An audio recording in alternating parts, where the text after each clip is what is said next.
عزم ہستی سے تو ابھرا ہے مانند حباب، اس زیاں خانے میں تیرا امتحان ہے زندگی۔ اس حوالے سے جو مقصد حیات ہے دنیاوی وہ ہے امتحان۔ تبارک الذی بیدہ الملک وہو علی کل شیء قدیر الذی خلق الموت والحیات لیبلوکم ایکم احسن عملا۔ اس نے یہ موت و حیات کا سلسلہ کیوں پیدا کیا؟ وہ تمہیں آزمانا چاہتا ہے۔ بلا یبلو اسی سے ابتلا کا لفظ بنا ہے، باب افتعال، امتحان لینا ہے، اس کو آزمانا۔ لیبلوکم ایکم احسن عملا، تاکہ اللہ جانچے تمہیں، پرکھے کون ہے تم میں سے اچھے عمل کرنے والے۔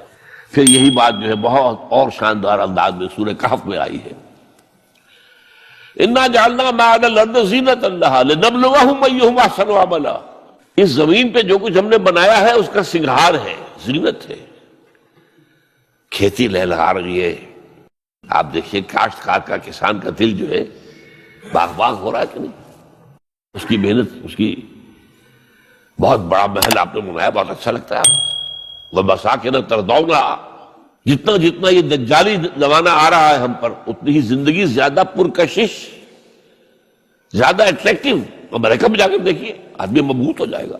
فرمایا ہم نے اس کو اس کی آزمائش اور زوائش بنا دیا ہے، لِنَبْلُوَكُمْ أَيُّكُمْ أَحْسَنُ عَمَلًا، ہم تمہارا امتحان لینا چاہتے ہیں کہ اس کے حسن کے گرویدہ ہو کر رہ گئے یا نہیں، ہمارے جلال و جمال سے اپنا تعلق قائم کر کے ہمارے طالب بنے، دنیا کے طالب نہیں بنے۔ یہ امتحان ہے۔ رخ روشن کے آگے شمع رکھ کر وہ یہ کہتے ہیں ادھر جاتا ہے دیکھیں یا ادھر پروانہ آتا ہے، یہ امتحان ہے۔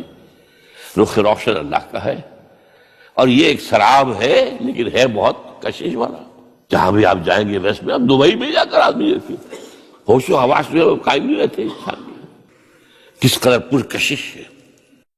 زندگی کا امتحان کتنا سخت ہو گیا، اس لیے کہ ظاہر بات ہے جتنی یہ پرکشش ہوگی اتنی ہی آپ کے گم ہو جانے کا امکان زیادہ ہوگا۔ کافر کی یہ پہچان کہ آفاق میں گم ہے، اور مومن کی یہ پہچان کہ گم اس میں ہے آفاق۔ وہ دنیا میں رہتا ہے لیکن دنیا سے بالاتر ہو کر رہتا ہے، بازار سے گزرا ہوں خریدار نہیں۔